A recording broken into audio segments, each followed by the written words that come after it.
Olá, meu nome é Gustavo Meirelles, eu sou médico radiologista, empreendedor na área de saúde e presidente do conselho da IDR, Inteligência Diagnóstica Remota. Este é mais um episódio do ExpertCast, que é um podcast focado em inovação em saúde, com apoio da Agfa. Em cada episódio, recebo aqui convidados especialistas em temas ligados à inovação, principalmente na saúde. A ideia é te deixar por dentro do que há de mais atual em novas tecnologias no setor e das novidades que estão vindo por aí. No último episódio, eu conversei com o João Consorte, que é presidente do IPG Health, maior agência de comunicação em saúde do mundo, e um profissional com mais de 25 anos de experiência no setor. O João é advisor de fundo de investimento na saúde e está à frente também, junto comigo, de uma comunidade de inovação em saúde que já conta com quase 1.000 membros e que tem diversos projetos ousados para o próximo ano. João, prazer ter você novamente aqui. Falamos um papo super bacana sobre democratização da informação na saúde. A gente vai retomar esse assunto aqui agora nesse episódio. Então, obrigado pela presença. Obrigado você, Gustavo, pela oportunidade da gente tornar público todas as conversas que a gente tem ao longo da nossa amizade. Exatamente. E a gente falou muito aqui no último episódio sobre alguns temas muito interessantes, né? Das informações em saúde que antes eram para poucos e agora vem para muitos, mas ainda falta essa curadoria e separar o joio do trigo. Você citou muito bem as desinformações que aconteceram durante a época da Covid. Recebi aqui com uma grata surpresa a notícia também, quando eu te pedi um caso que ilustrasse o impacto da comunicação de massa, né, na saúde, você citando Outubro Rosa como uma invenção nacional feita por vocês em 2009. Até então isso existia nos Estados Unidos como uma corrida de rua e que foi trazido para cá. E aí a ideia de iluminar prédios, de trazer a atenção das pessoas à importância da mamografia para o diagnóstico precoce do câncer de mama, que passou de 5º câncer mais diagnosticado para 1º, porque obviamente as pessoas começaram a se cuidar mais. E aí nós citamos os outros movimentos, como o Novembro Azul, que foram acontecendo a partir dali. Então, João, eu gostaria de retomar esse tema, né, da comunicação da informação em saúde. A gente falou muito de todos esses assuntos antes. E aqui, assim, olhando para frente, nós dois gostamos muito de inovação. O que você enxerga de inovações nesse setor, né, na parte da comunicação em saúde, com impacto na prática do profissional e na jornada dos pacientes também, de doença e saúde? Na realidade, eu acho que a gente começa a enxergar alguns movimentos que são 100% ligados. Porque quando a gente pensa em inovação, né, a gente sempre pensa numa nova tecnologia, né, a gente sempre pensa numa cabine que eu vou entrar, né, igual a gente via nos filmes de ficção científica, que você vai entrar lá e aquilo vai te corrigir imediatamente em 2 minutos, né? Claro, a tecnologia está aí para isso. Eu acho que tem muita evolução no meio, né, de como fazer as coisas e a gente está vendo uma evolução tecnológica que avança em proporções aí imensuráveis, mas o que nós estamos falando é sobre o ser humano, né? O ser humano, ele até para criar coisas novas, ele precisa ter uma cultura, ele precisa ter uma visão. Então, o que eu vejo muito em termos de inovação é tem uma palavrinha, né, que a gente usa muito, é uma mudança de mindset daquilo que sempre foi feito de um jeito, passar a ser feito de uma outra forma, né? Então, quando a gente fala do lado médico, né, o médico, ele era aquela pessoa que ele ficava ali, ele esperava, o paciente chegava, ou ele chegava por uma indicação, ou ele chegava por um convênio que ele fazia parte. Isso está mudando, né? Nós estamos vendo aí o advento das mídias sociais. Então você tem, né, desde daquele profissional que tem um fit um pouco mais, né, arriscado, vamos dizer, arriscado, né? Que ele vai lá, se coloca na mídia social, mostra o dia a dia dele, etc, etc. E eu não estou julgando, eu só estou constatando. Aí você tem aquele outro profissional que está mais ávido nos meios científicos e por aí vai. E você tem, por outro lado, uma pessoa, né, como eu, como você, né, como todo mundo, porque antes de você ser um CNPJ, você é um CPF, né? Então, você tem também as pessoas em busca de um entendimento melhor do que seja lá aquilo que ela está vivendo. Então, né, o Dr. Google da vida, que a gente ouve muito de falar sobre isso. Então, acho que a inovação, cada dia, ela vai estar mais próxima como? na forma que a gente recebe essas informações, na forma que a gente entende e capta essas informações e na forma que aquilo pode impactar você. Seja na escolha do profissional que vai estar ao seu lado naquela jornada, ou seja, na sua escolha sobre como você vai enfrentar aquela jornada que você não escolhe. Né? Saúde a gente não escolhe. Né? A gente pode fazer parte e melhorar a jornada, mas a gente não escolhe. Ninguém acorda e fala, nossa, que legal, eu acordei com uma gripe, né? Eu acordei com uma doença degenerativa. E também ninguém acorda de manhã falando, nossa, eu estou tão animado que eu vou fazer um exame de sangue. Né? Eu estou tão feliz porque eu vou fazer uma cirurgia hoje cedo. Não, saúde é uma consequência, né? Seja lá do que a gente tenha que passar e o que a gente passa. Então eu acho que a informação nesse sentido e a grande inovação são as ferramentas e as formas que a gente vai ter para lidar com isso. Inteligência artificial é uma grande inovação, né? Mas a inteligência artificial, eu lembro que há algum tempo atrás eu tive uma reunião com uma equipe da IBM onde eles colocaram para a gente que um dos primeiros cases que eles fizeram, e eles escolheram a oncologia para construir esse case, eles submeteram uma junta médica de médicos americanos que fizeram e analisaram, eu vou inventar números porque eu não lembro exatamente dos números, mas analisaram 1.000 casos, né, casos oncológicos. E aí a inteligência artificial, na época do Watson, fez uma avaliação junto dessa junta de quase 30 médicos e chegou à conclusão de 997 casos exatamente iguais. O que a inteligência artificial tinha proposto como protocolo foi o mesmo da junta médica. 3 casos a inteligência artificial propôs um caminho diferente. E ninguém da junta médica pôde dizer que aquilo talvez não desse certo. Só não tinha sido feito. Né? Então, não podemos dizer que dá certo, mas também não podemos dizer que pode ser que dê errado. Nunca foi feito desse jeito. Então a inteligência artificial, eu não acredito que ela vá substituir o ser humano. Né? Nós não seremos robôs. Mas a inteligência artificial vai ter um papel em digerir essas informações. Né? Então, hoje um câncer de mama tem mais de 150 protocolos diferentes que você pode aplicar dependendo do caso. Então, isso é inovação. A inovação de como a gente faz, de como a gente trabalha a informação e de como essa informação vai ajudar você a atuar e tomar as melhores decisões, seja de uma pessoa, de uma junta de pessoas ou de um grupo de pessoas. Então, acho que nesse sentido a gente ainda vai ver muita inovação, porque a tecnologia avança e ela avança a passos largos conforme os anos vão passando, mas a informação é que vai te conduzir melhor nessa jornada de inovação. Interessante, interessante. Sabe que eu voltei agora há pouco de um dos maiores congressos do mundo, que é o Congresso Americano de Radiologia, acontece todo ano em Chicago. E eu estava vendo algumas inovações acontecendo, você citou aqui a inteligência artificial, o ChatGPT, e algumas inovações com o GPT em saúde. E ele funcionando muito como um copiloto. Então, você tinha ali o médico atendendo o paciente e, em paralelo, está ligado o ChatGPT, ele está capturando essa conversa que nós estamos tendo, está passando isso de forma estruturada para o prontuário e o médico nem está olhando para aquela tela. Ele está fazendo isso, está rodando aqui em paralelo. E aí, quando ele termina a consulta, o ChatGPT entra como um copiloto. Ele é um terceiro elemento ali e ele captou tudo que foi falado, já coloca uma árvore de decisão, algumas ideias de tratamento. Então, ele está ajudando o médico do lado de cá e, ao mesmo tempo, vir também para o lado do paciente, que é, puxa, me ofereceram um tratamento X, ou eu fiz uma ressonância, tem um diagnóstico Y. Vê aquele mundo de informações. Ele pega aquilo também, estrutura e fala, olha, aqui, em resumo, são essas as principais informações, probabilidades, condutas. Então, obviamente, tem que tomar muito cuidado, né, na forma de usar. E também, para os nossos ouvintes, eu cito aqui episódios passados que nós falamos de inteligência artificial, falamos também dos impactos na humanidade da inteligência artificial. Conversamos aqui com a doutora Cláudia Leite, radiologista, o Antônio Prata, que é escritor e cronista. Falamos com Felipe Kitamura e Fabrício, que também são radiologistas, muito sobre esse tema. Né?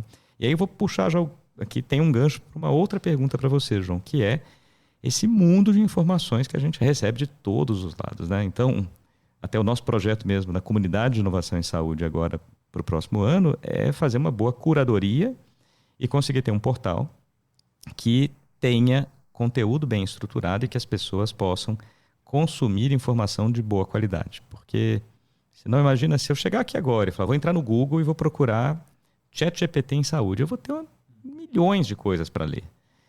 Como é que está sendo isso também? Como que você enxerga, né, tanto os riscos dessa sobrecarga de informações em saúde e, assim, pelo olhar do paciente, né? Que conselho você daria para um paciente na hora que ele falar, peraí, eu estou aqui, eu quero saber um pouco mais sobre câncer de próstata. E aí vem aquele mundo de informações. Como é que se separa o que presta do que não presta? Primeiro, resumindo uma frase, utilize com moderação. É isso. Então, assim, lógico, né? Onde tem muita coisa de todos os lados, né? Então, tem coisa que presta e coisa que não presta. A questão é muito sobre isso, e eu acho que isso é um dos nossos projetos, que é a gente criar um ambiente onde você se sinta à vontade e ter a certeza de que nesse ambiente você vai encontrar, além de encontrar o que você precisa, porque hoje não é só encontrar o que você precisa encontrar aquilo que você quer na hora que você precisa, do jeito que você precisa e com a confiabilidade de que aquilo realmente vai te ajudar a resolver um problema. E quando a gente coloca uma palavrinha que é saúde logo depois disso, aí complicou tudo, porque qualquer informação pode te levar para um caos, né? Um caos de pensamento, e isso pode tomar proporções aí que a gente não tem nem como mensurar. A famosa, tudo na vida hoje tem o lado da saúde mental, né? Como que você lidar com os seus problemas, e já falamos aqui, saúde, a gestão de saúde é um problema, né? A gestão de saúde, seja para você que está no meio daquilo, ou seja a gestão de uma maneira mais econômica. Então, essa enxurrada de informações, a gente não vai conseguir parar isso. Porque quando a gente tem acesso, né, e tem acesso dos dois lados, tanto de quem coloca para quem consome, você acaba tendo essas disparidades. Então, acho que uma das nossas missões, que até a gente tá fazendo junto, é como tornamos essa informação palatável, porque não adianta eu falar, né? Você tem um câncer de mama nível 3, estadiamento 4, sobre o radículo folicular, blá, blá, blá, blá, blá, blá, que isso vai ser um palavrão. Exato. Né? Então, eu vou ler sobre isso, que mais da metade da população estudada morreu nos primeiros 3 meses. Pois é. Não tem como. Então, trazer essa informação para os diversos níveis, com linguagens adequadas a esses níveis, de maneira muito crível e confiável, e que seja consumida no momento que você quer. Eu me lembro de uma coisa, também pegando o gancho de pandemia, né? As pessoas não podiam sair à rua, e a indústria de saúde continuou no seu movimento de educação, né, e de atualização para os médicos. E a gente no começo da pandemia, todo mundo falava muito da jornada digital, e alguns movimentos acabaram surgindo e sendo adiantados por conta disso. E aí o que a gente começou a perceber? Alguns materiais que a gente desenvolvia para os profissionais de saúde, onde eles tinham um momento ali de atualização, o tempo que isso era consumido era das 21 horas, 23 horas do dia da pessoa, que é quando provavelmente ela tem o tempo para sentar ali e conseguir olhar. Então você já imaginou se eu fizesse algo denso, escrito, que ela tivesse que ler, que ela tivesse numa faixa horária, né, onde 70% das pessoas que acessavam aquela comunicação acessavam naquele período da noite. Então nós tivemos que transformar totalmente a linguagem que era escrita numa linguagem audiovisual, ou seja, um filminho. E aí a adesão até o fim disso foi muito maior e muito mais eficiente. Esse é só um exemplo bem pontual, mas é isso, não é ter a informação, a gente já tem, né? Se você entrar nos sites, qualquer um poderia pegar um estudo clínico sobre uma determinada droga. O problema é que a pessoa não vai entender nada do que tem ali. Então, quando a gente pega essa enxurrada de informação compartimentaliza isso, né, segmenta isso e traz isso para os diversos níveis de maneira muito responsável e crível, isso para mim é onde a gente vai chegar. Ainda não estamos, né, porque eu acho que ainda estamos no movimento de ter a informação e disponibilizar ela. Já temos algumas iniciativas que são muito boas, consistentes, mas a gente ainda tem uma jornada muito longa e muito grande em relação a esta segmentação e essa formatação para que todos os níveis acabem chegando no entendimento daquilo que a gente precisa ou deseja.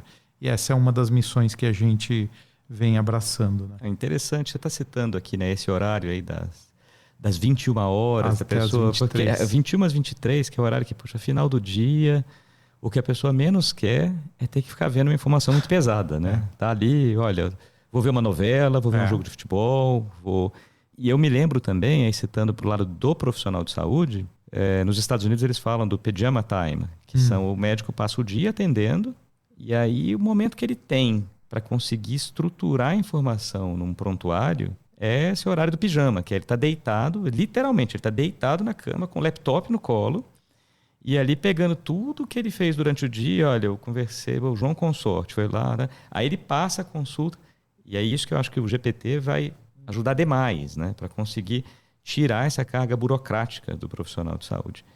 E aí, para a gente encerrar, né? Então, estamos chegando no final do nosso tempo aqui, eu queria saber de você como é que está caminhando isso, assim, você citou, né, 2009, o Movimento Outubro Rosa, no seu setor, né? Tanto assim, os seus clientes, o seu público-alvo, que movimento que você está vendo aí de mudança? Porque o mundo é muito dinâmico, né? Aquilo que a gente fazia há 5 anos atrás já não funciona mais agora. Então mesmo, como é que a indústria farmacêutica, a indústria de dispositivos médicos, o paciente, quais tendências você está vendo agora acontecendo? E se você tivesse uma bola de cristal aqui para falar de comunicação em saúde e democratização dessa informação, como é que você enxerga os próximos 5 anos? Essa é uma pergunta bem longa, a resposta dela. Então, assim, vamos começar? Eu acho que esse movimento é um movimento que já acontece há bastante tempo. A diferença desse movimento de hoje para ontem é que ele acontece muito mais rápido e ele tem que ser muito mais eficiente. Do mesmo jeito que a gente não tem mais paciência, né, de esperar alguma coisa, as pessoas também não têm. As suas jornadas são mais curtas, mais rápidas e elas têm que ser mais eficientes. Então, o que eu vejo não só uma indústria, mas toda uma cadeia, né, ávida por estar presente no momento certo e na hora que você precisa. Porque a gente tem cada vez menos tempo, né? Eu não sei se...